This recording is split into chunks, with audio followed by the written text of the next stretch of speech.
तो अभी देखते हैं वर्किंग पॉपुलेशन। इस वीडियो में कंप्लीट करेंगे इस यूनिट को। वर्किंग पॉपुलेशन का कंपोजिशन क्या रहेगा वो देखते हैं। तो जब भी आप अपनी एनसीईआरटी किसी भी बुक की पढ़ रहे हैं तो साथ में बुक को रीड भी करते रहिए, बिकॉज मैं आपको कंसेप्ट्स एक्सप्लेन कर रहा हूँ और साथ में रीड भी कर रहा हूँ। बाकी आप रीड करते रहेंगे और साथ साथ उसमें अंडरलाइन एंड नोट्स भी लिखते रहेंगे। साइड में आप मार्जिन में अपने नोट्स भी लिख सकते हैं, देयर इज़ नो इशू। सो उसमें अगर आप लिखते रहेंगे, अगर आपको कोई एडिशनल चीज़ बताई जा रही है तो वो आपको एग्ज़ाम के टाइम में क्या करेगा, हेल्प करेगा। तो ज़्यादा इशू नहीं आएगा उसको रिकॉल करने में जब आप रिवाइज करेंगे। तो composition of working population, the population of India according to their economy. Working population क्या होती है सबको पता है, बताने की जरूरत नहीं है। तो उसका कंपोजिशन क्या होगा कि जो डिफरेंट लोग डिफरेंट जॉब्स करते हैं, वर्क करते हैं, उससे क्या होगा, वर्किंग पॉपुलेशन का कंपोजिशन वेरी करेगा।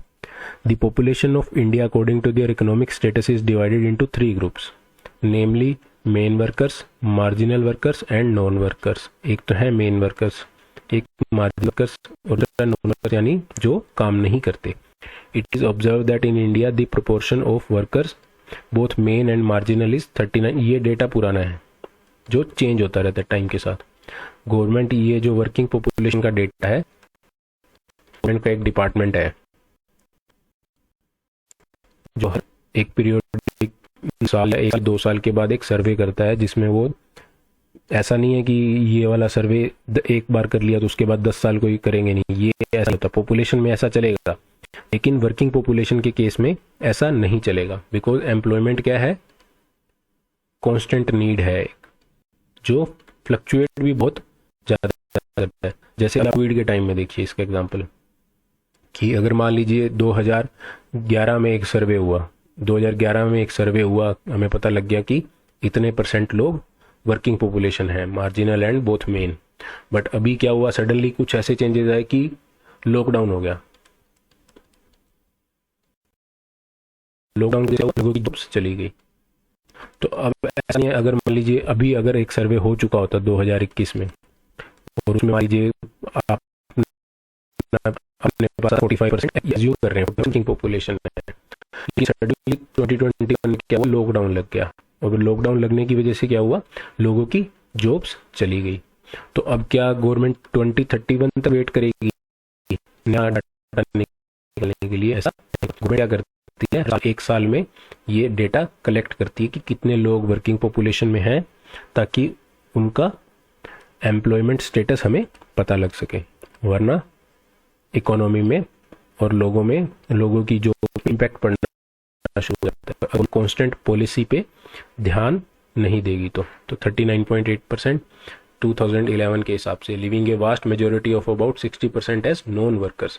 तो नॉन वर्कर्स में कौन कौन आएंगे इसमें वो लोग भी आएंगे जो काम कर ही नहीं सकते, जैसे छोटे बच्चे हैं, 15 साल से कम उम्र की बच्चे हैं जो स्कूल जाते हैं, स्कूल गोइंग चिल्ड्रन, या जो बूढ़े लोग हैं 60+ के, वो लोग भी काम नहीं करते। तो इसमें वो लोग भी आएंगे प्लस अनएम्प्लॉयड है, ठीक है। So this indicates an economic status in which there is a larger proportion of dependent population. तो इससे हमें पता क्या चलता है कि काम करने वाले कितने हैं, 40%, और काम नहीं करने वाले 60%। तो जो 60% ज़्यादा पार्ट है वो किस पे डिपेंडेंट है, 40% लोगों पे। तो इसका एग्जांपल ऐसे समझिए, जैसे मान लीजिए आपकी एक फैमिली है, इसमें आप के मम्मी पापा हैं और दादा दादी हैं, उनमें से सिर्फ आपके पापा काम करते हैं। एक ही इंसान आपके घर में काम करता है, वो आपके पापा काम करते हैं, आपकी मदर हाउस वाइफ है। तो अब क्या होगा, तो इस आपके फादर पे इन बाकी के जो 4 या 5 मेंबर्स हैं उनका बर्डन ही रहेगा। तो उनकी इकोनॉमिक नीड्स कौन फुलफिल करेगा, आपके फादर। और यही अगर मान लीजिए आपके कोई बड़े भैया हैं, साथ में आपकी मदर भी कोई जॉब करती हैं और आपके दादा दादी की पेंशन आती है, तो क्या हो गया, वो इकोनॉमिक रिसोर्सेज आपके एक्सपांड हो गए। तो बर्डन एक इंसान पे नहीं रहा। तो ये क्या हो गया, आप इजीली अपनी फैमिली में अच्छे से मतलब एक अच्छी लाइफ जी सकते हैं।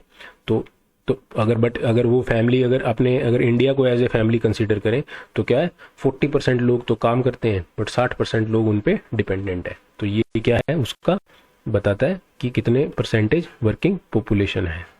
So the proportion of working population of the states and union territory shows a moderate variation from. तो ये तो पता ही है कि वेरिएशन तो आना ही आना है.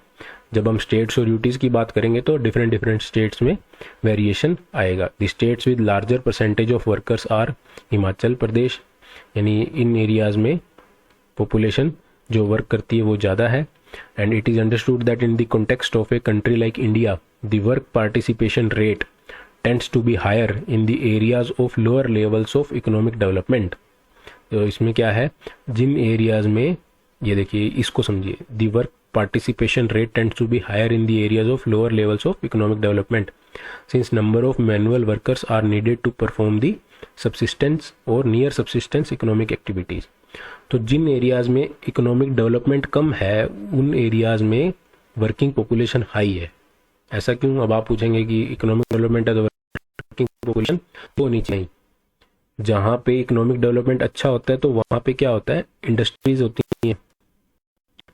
सॉफ्टवेयर इंडस्ट्री जैसे बेंगलोर में है या बाकी में आपने, तो क्या होता है वो ऑटोमेशन में काम करते हैं. ऑटोमेशन यानी मशीन्स ज़्यादा काम करती हैं.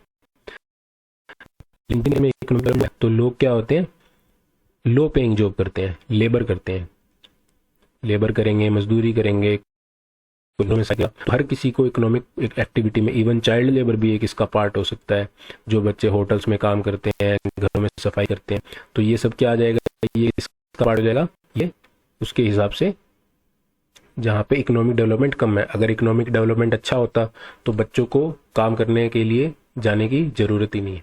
The occupational composition of India's population which actually means engagement of an individual in the farming. देखिए 3 सेक्टर होते हैं किसी भी कंट्री में, जहाँ पे हम लोग इकोनॉमी को 3 सेक्टर, वैसे अगर आप नॉर्मली देखेंगे तो इकोनॉमी को 3 सेक्टर में डिवाइड करते हैं. ये आपकी अगर इकोनॉमी है, अगर ये आपकी इकोनॉमी है इंडियन इकोनॉमी, तो इसको 3 सेक्टर में डिवाइड करते हैं. 3 सेक्टर क्या क्या होते हैं वो, एक होता है आपका प्राइमरी सेक्टर,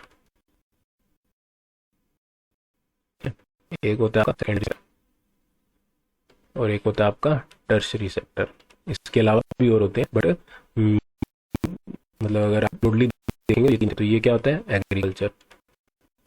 ये हमने डिस्कस किया है पूरा फर्स्ट बुक में. सेकेंडरी में क्या होता है, इंडस्ट्री, जो बड़ी बड़ी सर्विसेज मतलब जैसे जो जॉब होती है डॉक्टर की क्या है, सर्विस की जॉब है, टीम की. ठीक है, आपको क्या पता लगेगा कि कंपोजिशन बॉक्स में आपको बताएगा कि कौन से एरिया के लोग किस टाइप की वर्क में ज़्यादा इन्वॉल्व हैं. ठीक है, सो इसके बाद अभी देखते हैं, ये आपको समझ में आ गया कि जो इंडिविजुअल्स किस पर्टिकुलर सेक्टर में काम करते हैं तो वो आपको परसेंटेज बताएगा. अबाउट 54 पॉइंट, ये तो परसेंटेज है, ओल्ड है, बट आपको पढ़ना है. जैसे 54% का मतलब क्या, मोर देन, अगर मान लो मतलब इंडिया की आधे से ज़्यादा जो पॉपुलेशन है वो किस पे डिपेंड करती है, कल्टीवेटर्स एंड एग्रीकल्चर, यानी जो वो क्या है, एग्रीकल्चर पे डिपेंडेंट. या तो वो एग्रीकल्चर खुद कल्टीवेट करते हैं या वो एग्रीकल्चर लेबर का काम करते हैं. Whereas only 3.8% of the workers are engaged in household industries. तो इसमें ये सारा आपको एक्सप्लेन किया है कैसे in household industries, and 41.6% are other workers including non household industries, trade, commerce, construction, repair. तो ये डिफरेंट जो आपके ऑक्यूपेशन है उसमें लोगों की परसेंटेज है. As far as occupation of countries male and female population is concerned, male workers out number female workers in the, यानी जो मेल वर्कर्स हैं वो ज़्यादा काम करते हैं. यानी अगर आप इस डेटा में देखेंगे तो मेल वर्कर्स का पॉपुलेशन ज़्यादा है और फीमेल वर्कर्स का पॉपुलेशन कम है, जिसको बोलते हैं, ये अभी डाटा काफ़ी पुराना है आपकी बुक के, आप अभी पढ़ रहे हैं तो ये डाटा ऑलमोस्ट 10 ईयर पुराना है, 10 साल पुराना है. तो क्या होता है, गवर्नमेंट सर्वे करती है जिसको बोलते हैं labour force participation. Labour force participation survey. इस सर्वे से क्या बोलते हैं, इसको पता लगता है हमें कितने लोग, कितनी मेल्स वर्किंग पॉपुलेशन है और कितनी फीमेल वर्किंग पॉपुलेशन है, कितनी फीमेल्स काम कर रही है मार्केट में या इकोनॉमी में और कितने मेल्स कर रहे हैं। तो ये परसेंटेज है, ये इतना डिटेल में जाने की नहीं है, बट आपको पता लग जाएगा कौन से स्टेट्स में कितनी एग्रीकल्चर और हाउस होल्ड, ये सारी डिफरेंट डिफरेंट पॉपुलेशंस इसकी डिस्कस करने के लिए ये आपको दिया गया है। सो ये देखिए, अब आप ये देखिए, ये अब इन्होंने न्यूज़ का एक आर्टिकल क्लिपिंग इसमें ऐड किया है। तो इसमें ये बताया जो ये हमारे पास डेटा आता है पॉपुलेशन से रिलेटेड, वो डेली बेसिस पे गवर्नमेंट एनालिसिस करती है कि कितने लोग पार्टिसिपेट कर रहे हैं, कितने लोग नहीं कर रहे। सेम क्या होता है, न्यूज़पेपर में भी ये चीज़ें मेंशन की जाती हैं। इवन इंटरनेशनल लेवल पे भी बहुत सी एजेंसीज हैं, जैसे वर्ल्ड बैंक हो गया, वो आपको नहीं पता होगा क्या है शायद, और यूनाइटेड नेशंस हो गया। तो ये सारे एनालिसिस करेंगे किस कंट्री में कितना मेन एंड वीमेन का पार्टिसिपेशन है, फीमेल का उनकी इकोनॉमी में। तो इसमें ये डिस्कस करता है कि कैसे, मतलब परसेंटेज ऑफ वीमेन कैसे किस कंट्री में वेरी करती है। तो ये भी एक पुराना आर्टिकल है, बट एक प्रैक्टिकल कैसे किसी चीज की स्टडी को कैसे यूज किया जाता है। तो अब हमें पता है कि फीमेल्स के साथ यहाँ पर डिस्क्रिमिनेशन किया जाता है। क्या लॉन्च किया, एक स्कीम लॉन्च किया, promoting gender sensitivity through Beti Bachao Beti Padhao. तो ये ऑलमोस्ट आई थिंक सभी को पता होगा कि ये कैंपेन क्या है, जो सेंट्रल गवर्नमेंट ने चलाया किया था, बेटी बचाओ बेटी पढ़ाओ। ताकि बेटी बचाओ बेटी पढ़ाओ के दो कंपोनेंट्स हैं। बेटी बचाओ क्यों बोल रहे हैं, बेटी बचाओ इसलिए बोल रहे हैं कि बहुत सी सोसाइटीज में लोग अभी भी अबॉर्शन करवा देते हैं, जो कि इलीगल है, इलीगल अबॉर्शन करवाते हैं। इसका अगर उन्हें पता लग जाए कि फीटस यानी जो उनका बेबी होने वाला है वो गर्ल है, तो वहां पे उसको पनिश करने के लिए ये कैंपेन चलाया। और बेटी पढ़ाओ एक कैंपेन जिसमें गवर्नमेंट लोगों को मोटिवेट कर रही है कि आप अपने बच्चों को, अपनी लड़कियों को पढ़ाइए ताकि वो आगे बढ़े और अच्छा करियर ओरिएंटेड बने, ना कि नॉर्मल हाउस होल्ड वर्क में ही उनको फोकस करें।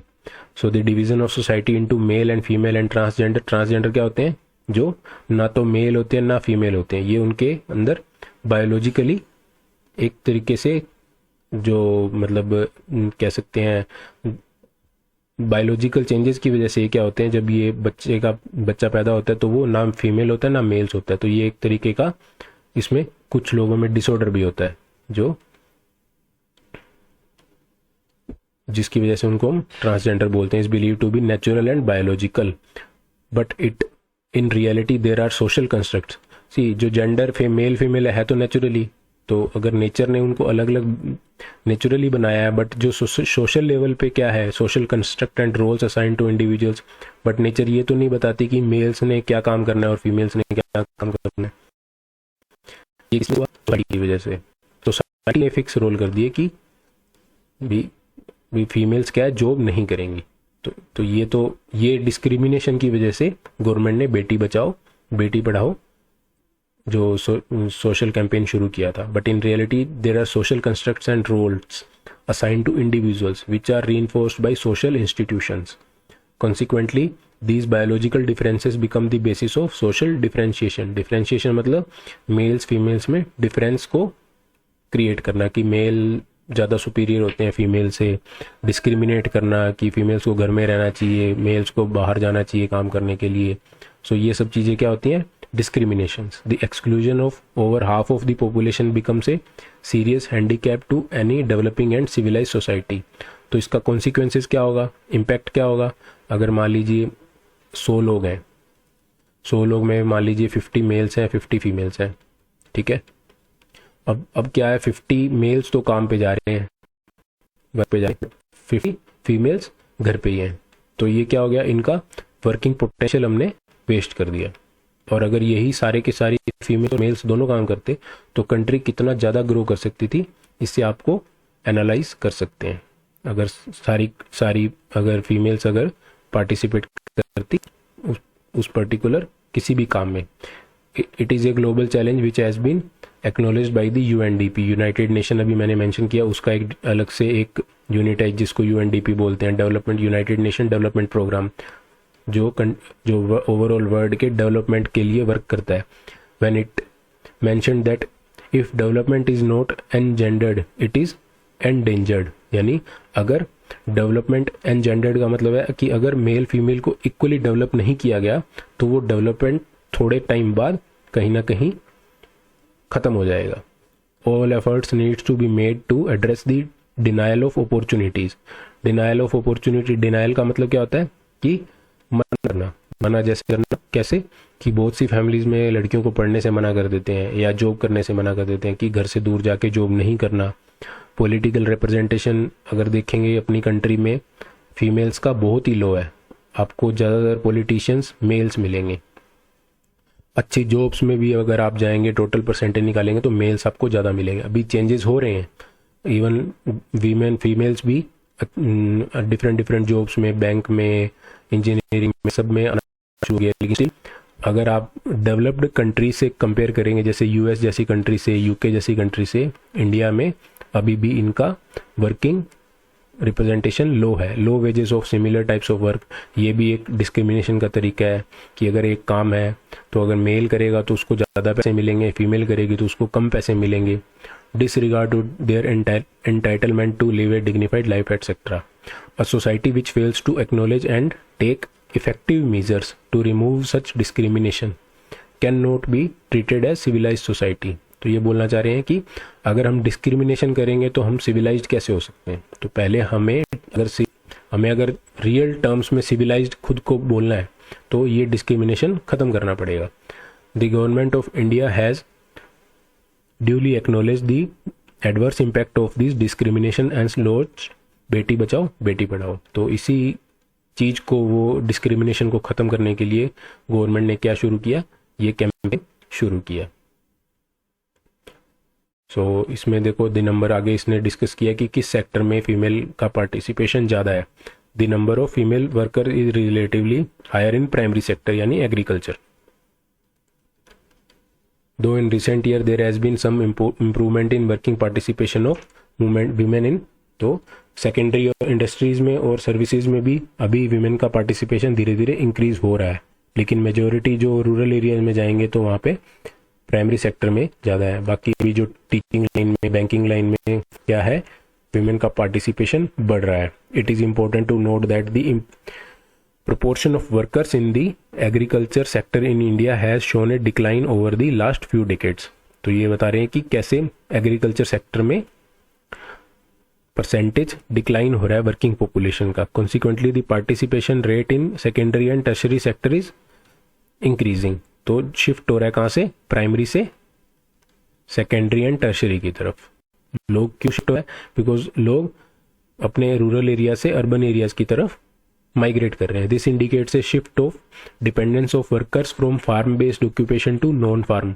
एग्रीकल्चर वाला कौन सा होता है, फार्म बेस्ड होता है, और नॉन एग्रीकल्चर वाला क्या होता है, नॉन फार्म बेस्ड होता है, जिसमें सब आ जाएगा आपका सेकेंडरी एंड टर्शरी, जॉब्स आ जाएंगी, इंडस्ट्री में जो काम करने वाले वो लोग आ जाएंगे, तो वो क्या हो जाएगा, सब non farm. Indicate a section shifting in the economy to the of the country. So ये चेंजेस आते हैं, जैसे जैसे डेवलपमेंट इंप्रूव होता है वैसे वैसे क्या आते हैं, ये चेंजेस आते हैं।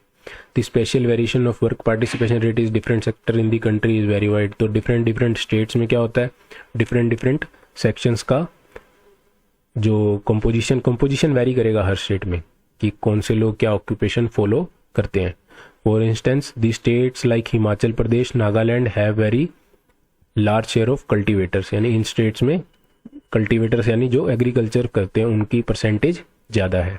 On the other hand in states में क्या है, एग्रीकल्चर लेबर और कल्टीवेटर में क्या डिफरेंस है। कल्टीवेटर वो होता है जो अपनी खुद लैंड को,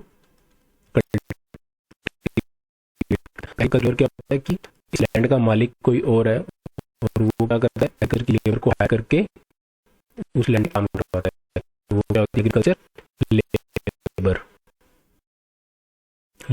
जो वेजेस पे काम करती है, यानी उसको हम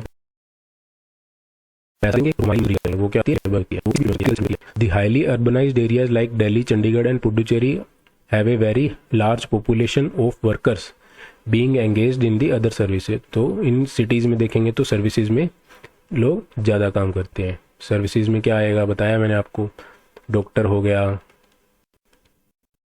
रेस्टोरेंट में काम करने वाले लोग हो गए, जो हमारे होते हैं, ड्राइवर हो गए, ये सारे क्या है सर्विस का पार्ट है।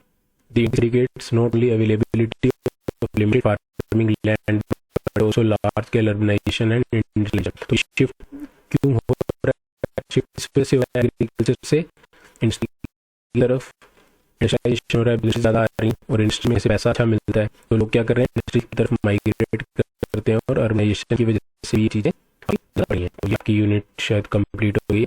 इसके बाद इसकी एक्सरसाइज है, तो वो एक्सरसाइज कंप्लीट करेंगे और फिर एक्सरसाइज अभी नहीं कंप्लीट करेंगे, पहले नेक्स्ट यूनिट को, जब 3 यूनिट्स हो जाएंगी फिर इसके क्वेश्चंस हम डिस्कस करेंगे।